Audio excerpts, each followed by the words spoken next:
Good evening, everybody. Welcome to another edition of Wizards Outlook. This is going to be the recap from the Wizards Orlando game. They pretty much got a baseball style series going on. Two home games here in Capital One. Going to get used to that type of thing this season. But we got Cardell Dudley Jr. I'm Wilson Tarpe Jr. And again, welcome to Wizards Outlook. Orlando beat Washington 130 to 120 tonight. Cardell, want to start with you. Just your thoughts. Defense. It was horrible last year. Training camp, they were saying there's a lot of emphasis on that. You see in spurts where it has gotten better, but they have yet to put together 48 minutes of a strong defensive effort, especially in the fourth quarter. When it's money time, when it's winning time. Against Philly, they gave up 40, and Philly won that game, a close game. And this was a winnable game, and they gave up 38 points in the fourth quarter. It's just something about those breakdowns in the fourth quarter where the Wizards are just struggling with the proper adjustments, the proper rotations, and just struggling with just gutting it out and trying to find a way to win. And you can see it with a lot of you can see it with a lot of players, man. It's just hard to pinpoint one player. But the one thing I see is a lack of trust. When there's a lack of trust, you find yourself doing two other people's jobs when you should be focused on your own. You know what I mean? And when you get to playing like that, it don't take much for the dynamic on defense, the chemistry. It don't even have to be said. You can just see it, where they don't trust one another, and guys are trying to overcompensate. And then the other opposing team just carve you up. And that's what you see in the fourth quarter. They don't really trust each other now. They can lie all they want, but, the film don't lie. It is what it is. You see the Magic, 4 players in double figures. Markelle Fultz, a lot of people, I'm going to talk about him more. A lot of people look stupid right now. He played a masterful, efficient game, leading the Magic especially down the stretch, to make sure everybody was eating, and the Wizards couldn't really focus on one person. So that's the thing that stands out to me, man. Bill had an amazing game. I was saying he was in a groove early. I was saying for them to win, he probably would need 40 plus, but he had 39, and it wasn't enough. And, I feel like had he scored, the Wizards focused on him getting the ball a little bit more, focusing a little bit more, able to open things up for other players a little bit more, where they could have had better shooting nights. But that's really it. It's mostly the defense down the stretch, especially in the fourth quarter. They have to really key in on that because teams just having their way, right now, and they got to figure this out quick because they have another one against the Magic tomorrow. Yeah, and like you said, that's the biggest thing. The next opportunity, it's a good and a bad thing. You got another opportunity to go at them, but some of the things you can't really help are still right there at the table. We saw during 2 preseason games we saw against Philly, couple stretches they like to go kind of small, where I think Lopez is the 5, and then everything around him is guards. Philly let it go for a little while, but that eventually wore on them. Orlando, their quote-unquote small lineup, their guards are just bigger than Washington's guards. And the ones that aren't super big, they're freaky athletic. So literally the advantage is almost gone just by trotting that lineup out there. And, so a lot of folks talk about, how will Neto not getting minutes in the second half? And he was huge in that first half, providing a spark on offensive end when they needed it, because Orlando kind of stretched out a bit. But again, most of this, even I know Ish was in the second half, and to me, it's not too much of a difference in terms of this is what also hurt Washington. Ish couldn't really stay in front of some of them cats either. They had issues staying in front of Orlando's guards, period. And then, I know you mentioned something. Well, I'll let you talk about it more. You brought up Troy Brown Jr. And maybe the lack of using him this evening. And, go ahead and let you talk about that. And again, Orlando's guards, and so my type, like 2 minutes into the game on my notes, nobody on Washington could stay in front of their guards. They were living in the paint, and all their guards are comfortable taking that bump once they get downhill. There was several just old-fashioned 3-point plays, and they had probably a handful more where they missed the free throw to make it a 3-point play. But again, they got to where they wanted to go, and there was nothing that could be done about it. Right, and not to harp on Raul Neto because he was far from the only one. He's small, man. He's 5'11", 6 feet. What people don't understand is the reason why he couldn't play more was the Magic were picking on him. They realized he was going off, and a smart coach would attack him. Sometimes a stronger offense is your best defense. So they went at him. Terrence Ross started. Remember the 3-point play? He got fouled shooting the three. Terrence Ross went at him. I'm looking at the first half. Terrence Ross had 13. Markel had 13. Evan Fournier in foul trouble was 2 or 3 with 6. Uh, go down to the bench. Cole Anthony off the bench. He had 6. I mean, no, he had 5 on 2 or 5. Michael Carter Williams was 1 or 2 or 3. And this is with Vucevic struggling. You know what I mean? Like, he was off. Their all-star big man, their best player, their franchise right now was off. The perimeter was killing the Wizards. That's the reason why, Scott Brooks had to go to a bigger guys. He had to go to somebody that where he felt like had a better opportunity to get stops. And Ish Smith being more of a vet, being bigger and being faster, he thought he could get it done. Obviously, you got to play Russ and Brad Beal. That's a no-brainer. But he was looking for any spark, man. You know what I mean? So, and like what you said about Troy Brown, I just think he's out of a rhythm, because Denny kind of got the starting nod over him, so he's playing in spurts off the bench or whatnot, and it's hard for him to stay in the rhythm. And honestly, to be real, I just don't think Denny is ready right now to play because he's in foul trouble all day. Like, he's helping teams get in the bonus. They're picking on him. He's a rookie. You know what I'm saying? I don't think a lot of people may say it's Brooks' call. Maybe it is, but it could be upstairs that's making the call for Denny to play because he was the first round pick, and they trying to get him reps or whatnot. But Troy Brown was solid on defense to me. It wasn't him. I mean, guys made tough shots, which is what you want to do, but they were already in rhythm when he got in the game. So it's hard to put the fire out, so to speak. But when you're trying to do that, now your offense is affected because you're worried about if you even going to see the floor again and stuff like that. And this is not a indictment of Scott Brooks. It's just what I see, watching the game. They got to figure some things out, like I said, especially in the fourth quarter. Terrence Ross, he's a professional scorer without a doubt, but 25 off the bench is just hard to overcome. And as I keep saying, Vucevic only shot 8 of 20. He didn't even do his normal work, but he had 22 and 17. I mean, that tells you all you need to know. So they have to, they have to figure out something, man, because this is not it. Even Russ, he can't be exempt. Some of the shots he was taking, just shooting threes when you off, man. It's clear. 6 of 19, 0 for 4 for 3. You can't shoot your way out of a slump, dog. Go in the post and go to work where they have to W, then find other guys, man. Try to make it happen. He's 6 for 19. You missed 13 shots. Those shots could have easily went to Bill. Could have easily went to Thomas Bryant. Even Denny with his foul show, he was 2 for 2. Bonga 4 for 5. Look at the efficiency in the starting lineup. He forced a lot of shots, and those were basically turnovers. And that just gave the Magic extra possessions, and you see they capitalized on it. So, yeah, it's little things offensively where they got to get better, but defensively in that fourth quarter, they have to clean it up, or it's not going to matter. And to piggyback off the issues defensively, so that was a 40-point fourth quarter for Philadelphia. Mm-hmm. Tonight in the fourth, it was 38 for Orlando. Mm-hmm. So I'm not great at math, but the average of that number right there is ridiculous in your first 2 games. And what makes it worse is Philadelphia is a team who doesn't play that fast. Orlando's trying to play faster.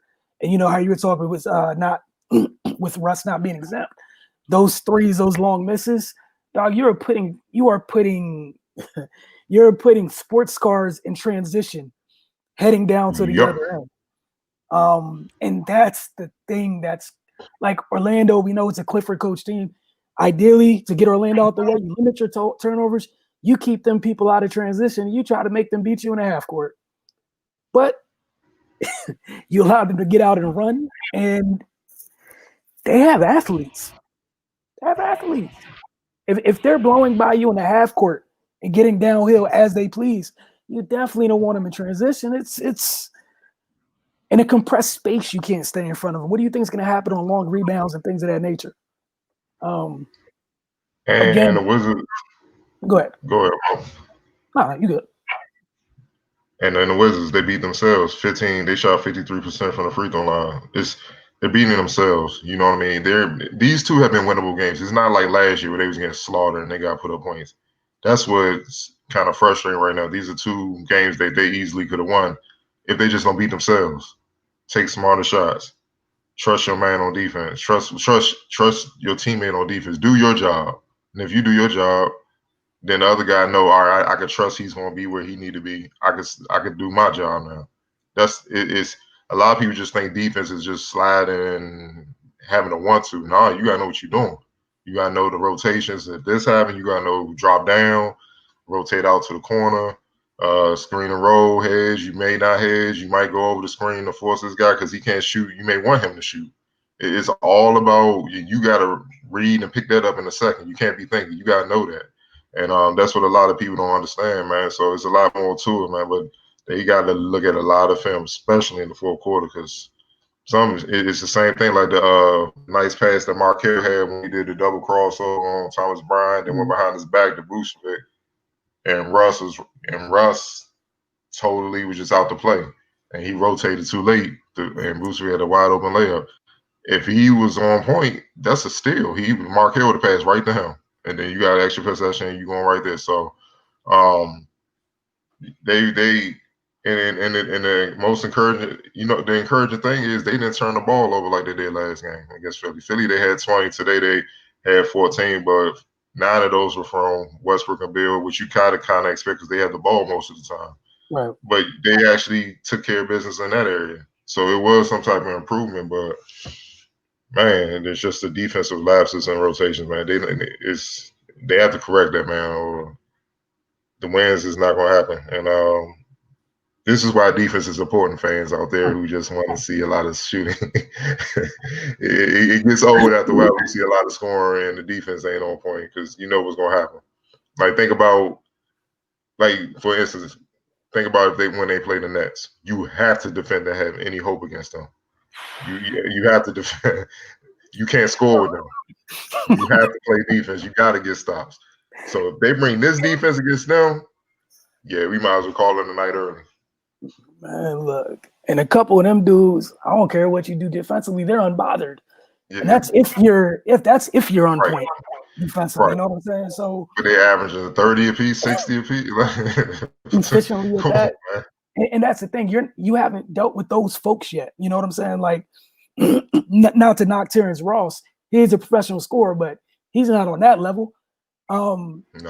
This is why this is crazy. And even with Vooch, horrible night. But what do you have? He had 22 points tonight. All right. So for example, he had 13 of those 22 in the last 6 minutes of this game. Mind you, the Philly game. Joel was, he got going late third. Then, both of them kind of similar to a degree. Started getting at the face-up jumpers, knocking them down. Next thing you know, their whole game is going, hitting the trailer threes, and now you're in a whole world of trouble. Where, like you said before, it was only perimeter players. Go ahead. And how was he getting the shots? Taking roll coverage, forcing the Wizards to switch, and they were really attacking Russ. Think about it. So as I'm saying, he gambles a little bit too much at the wrong time, and you can't do that. You gotta be solid. So with Thomas Bryant, it's just like the last play in the big play in the game against Philly where Ben Simmons had a wide open dunk. Yeah. Thomas Bryant did his job. He hedged out. And when Bill got around Embiid's screen and Embiid curled out and was wide open, Thomas Bryant started going right back. But Russ ran from underneath the basket with Ben Simmons to Embiid. That's what I mean by trust your teammates. You gotta trust they're gonna do their job. He did it. Thomas Bryant did everything he was supposed to do. Russ Gamble went try to jump and go up there with Embiid. Ben Simmons, you let Ben Simmons with a point blank dunk. Why? Like, if anything, I'd rather Embiid just shoot that 15-footer. Right. I'm playing the percentages. Right. I know Simmons is going to make that 10 out of 10. And B may hit this 6, 7 out of 10. So why would you even do that? You're better. You know better than that. And the same thing happened tonight with Vucevic. They was picking on Russ. They was getting him a lot of screen and rolls, forcing a switch. And Vucevic, obviously, like we just said about Orlando guards, Vucevic ain't going to see a 6'3" point guard. I'm just going to shoot over you. Yep. and that's what he was doing. So it's strategy, man, and they gotta figure something out, man, because right Yeah, and now one of the, it's killing them. go ahead. And then one of the things, again, going on to what you were saying about Brad, I know you tweeted like mid first half, Brad's going to have to go for 40. He ended up with 39. And then you mentioned earlier, when we were talking just about the ball, should have kind of kept going to him a little bit more. And this is coming from Steve Clifford about the difficulties they've had guarding Bill. We're going to have to figure out a better plan against him before tomorrow. And he, before he said that, he cited last year, Bill averaged like 39 against Orlando. I think Orlando won all those games, but Bill did what he wanted to them. Because Bill and Fournier got something Yeah, going on yeah. that like Fournier getting underneath Bill's skin, so he be trying to murder that boy. I don't know what it is. We gotta. Yeah, he'll talk about it one day, but yeah, he one of those. Yeah, when you see It's on him, site.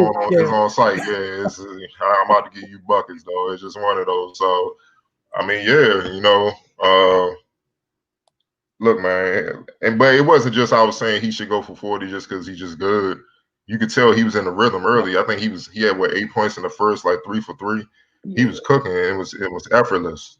When somebody got it going like that, getting on the ball, man. Like Russ, I would love to see Russ. I mean, Russ had 15 assists? No, 12 assists. I would love to see him have about 20 assists and be 3 for 6 from the field. You see what I'm saying? Like, do that. Because that would have won the game. Because now Bill 40 plus around 50. You know what I'm saying? You got more of an efficient game. You got 20 assists. You see what I'm saying? So that's what they would have needed. Because like I said, I knew they wasn't gonna have their defense on point this soon. You know what I'm saying? Like, I just knew.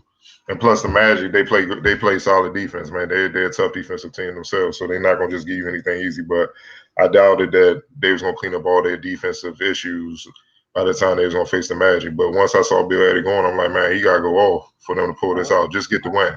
Then you can go back to the drawing board, figure out the little things. But right now, the more you lose, the more you start questioning everything. You know what I'm saying? The Wiz don't need that. It's already a fragile thing coming in from last season. So, but like I say, it stings more when these are winnable games. If it was blowouts, it's different. Right. You just wipe the slate clean, but it's little things that they gotta clean up real quick.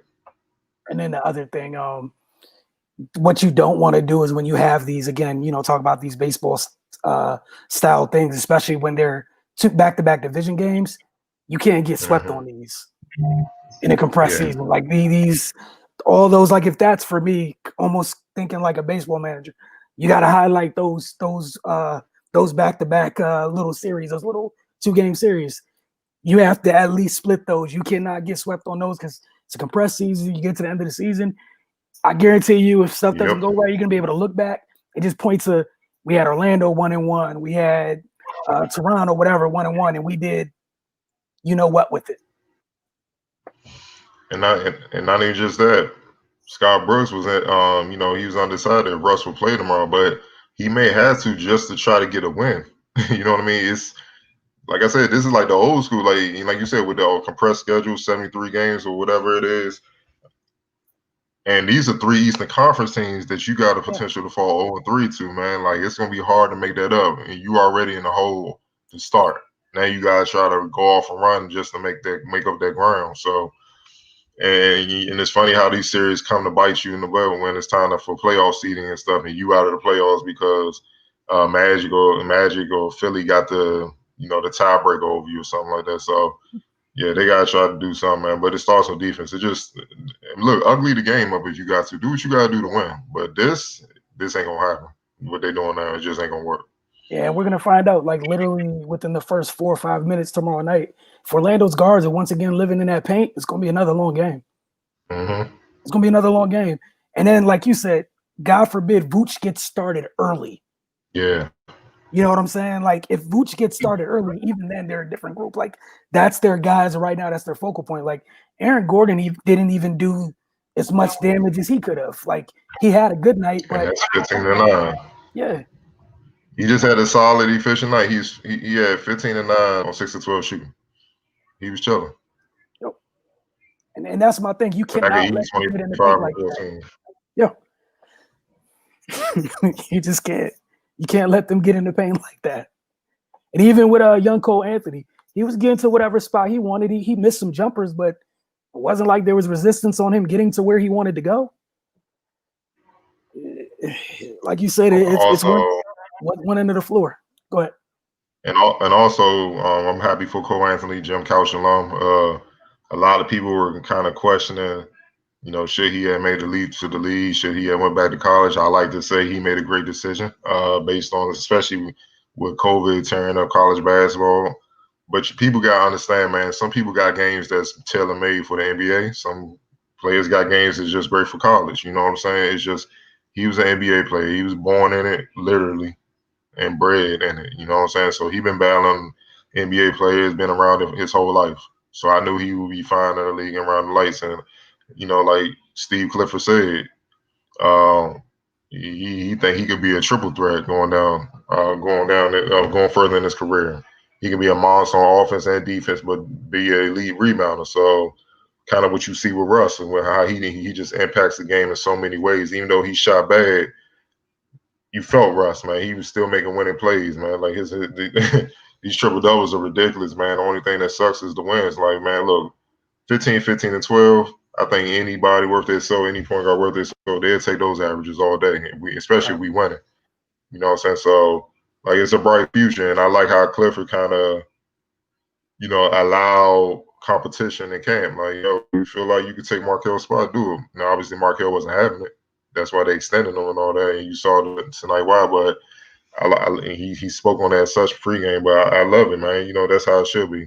But that tells you how high they are on Cole and how much advanced he is than most people thought. So, kudos to him, man. But we definitely gonna see if the Wizards gonna rebound tomorrow.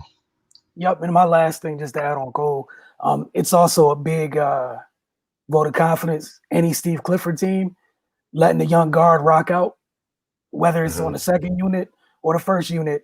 So he doesn't give that freely. He just doesn't. He doesn't care about how you came in or whatever. It just doesn't typically happen. And again, Washington has to find a way for everything that their team can do offensively to play better defense. They just have to. Otherwise, it's going to be another long year. It's going to be even more, like you said, a little bit more depressing in the sense that it's going to be a bunch of games you had an opportunity to win, but you didn't, and you know exactly why. And if it's the same reason every time, that just weighs on you. Exactly. Again, it's only 2 games. No one's saying we're not telling you the sky is falling, but again, we're realistic here. We're honest here. It's been 2 games. They have had 2 very, very horrible fourth quarters. Again, 40 points. Gave up 40 points in the season, the regular season opener. They have 38 points in their second game of the regular season. The third game's tomorrow, and hopefully that gets better. But if that trend continues, this message that you're hearing tonight and you heard a couple of days ago, it's probably not going to change much. But you guys have a great night. Get over to finestmag.com, momonosports.com, and we will see you right here on The Focus on Wizards Outlook. You guys have a great one.